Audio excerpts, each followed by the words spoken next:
Thundercats! Yeah! Welcome to the team.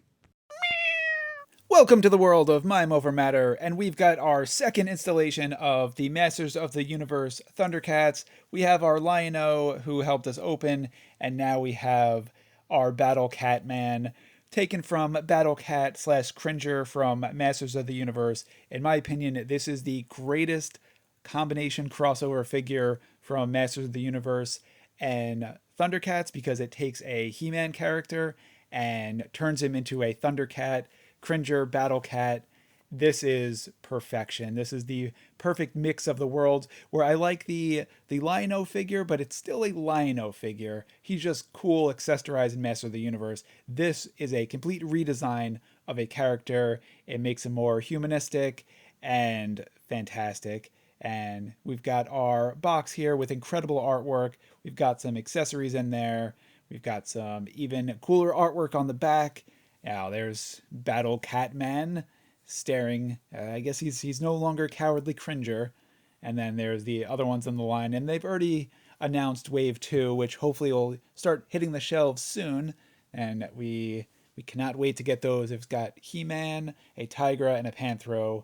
And they each come with a mini comic with just incredible artwork, a little bit of the backstory, so you can see how the crossover all fits together.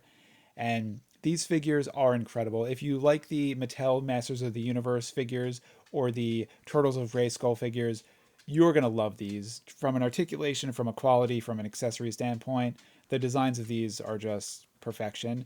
And let's take a closer look at our Battle Cat Man in all his glory. For Battle Cat Man's accessories, he's got these nice claws, and it looks like they either clip on or you have to take off the arm guards to get them on. Overall, they're going to slide right on the top. So let's see if they do fit on just kind of as a clip on. It does look like they have a little bit of a clip action on there. I'm not finding the right spot to have them fit on, so perhaps you do need to take off the arm guards. You have to pop off the wrist, and then it'll fit on the wrist itself. And oh no, it says it should clip on there. So I think it is the right approach to have it on the arm guard. Maybe like those parts that are out that stick out a little bit. I'll give it a shot. I am here to learn. Okay, it looks like it clips in a little bit, but it does not stay on.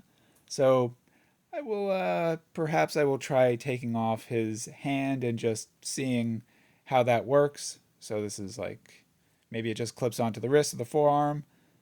Yeah, I'd say if you want to get it on there, you could probably clip it onto the forearm. It does not stay, so I don't think that was the way it was intended to be used. But I wasn't getting too much luck getting it onto the arm guard. It looks like we do have it able to stay on. I just don't think that's right. It's too loose of a fit for Mattel, which are usually pretty awesome and tight with their accessories. But unless I'm missing something, if you have better luck with these, let me know. I can kind of get it to stay on, but it's not a tight fit. It does fall off relatively easily. So if he's taking a swing at a Skeletor or Mumra, that thing's coming right off. But my troubles with the accessory is no cause for concern. It's just probably a me problem. So I'm going to put him back together and we will take an additional view at the rest of the figure. So I'm going to just put those off to the side for now.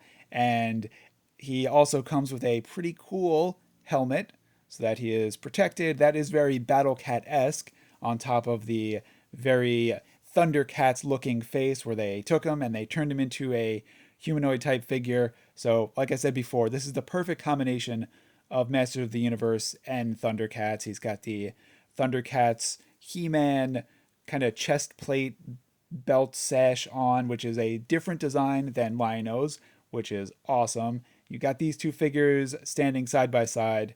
They are ready to take on the world. And for same thing with Lion-O, you can take off all of these kind of He-Man parts and then just have a basic Battle Cat figure. So all of these accessories, those shoulder guards, those forearm guards, his feathered loincloth, all comes off, and then we just have a regular Battle Cat. He's not quite Cringer because he does have that aggressive face. He doesn't have the cowardly Cringer face. And then the You can take the waist off. You could swap them out. The other thing about these figures is they will be completely interchangeable with some of the other characters, either in the line or if you have yourself some Masters of the Universe figures, the hands, the legs, the feet, um, the bodies, the heads, you can take them all off. I'm just using the claw to plop the kind of chest plate back on. It's just that soft rubber slash plastic that just fits right in. Man, I love this guy. This is, in my opinion, when they made the this crossover line, this was probably the character that started all. Like, hey, what if we turn this cat from Masters of the Universe into a Thundercat, and then the rest just writes itself, and it's everything I think everyone wanted. And we've got now. Let's interchange. Let's have some fun with it. So if you want our Battle Cat to have Lion-O legs, or vice versa, Lion-O with some nice green tiger legs, we can do that. And it looks pretty incredible. I'd say a little bit on the ridiculous side, but it's fun. And the fact that we can do it, that's the freedom we like with our action figures. So we will put Lion-O back together for now because we want him to be battle ready just in case someone comes. And Battle Cat is a little tipsy, so he should quit the day drinking. But and we also have our Turtles of Grayskull, so we can take the bottom half of Mikey and we can give Battle Cat Man turtle legs. And what we could also do is we saw on the back of his chest plate, he's got the two holes, so we can actually not only give him turtle legs, we can give him a turtle shell. So we can have a full half Battle Cat, half Masters of the Universe, Thundercats slash Ninja Turtle.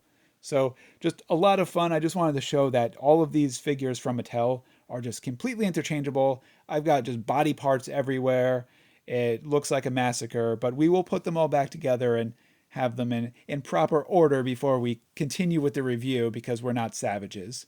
No, we are not savages. And we will round out with a little bit of a closer look at the articulation. We've got our classic hip joint articulation. We've got the legs moving. We've got the hidden knees. We've got the standard rotator of the shoulder. We've got very little ab crunch because it's more of a pivot around the like that joint that holds them together. But as far as flexibility and posability, these guys are awesome. A little bit top heavy, so you do got to be careful when standing them up. They do tend to fall over a little bit, so you just got to be careful with their legs. Anyone with a wider foot or a boot is a little bit better, but Battle Catman has some of those thinner legs, so you might have some issues standing him up and posing him. But all in all, once you get that pose, he'll be good to go. Like our Lion-O, he is solid. He's standing there. Our Battle Catman, and outside of the claws, which I'm having troubles with, this guy is perfection. I love this guy. If you get a chance, you're gonna want to pick him up. Thanks for watching. Enjoy.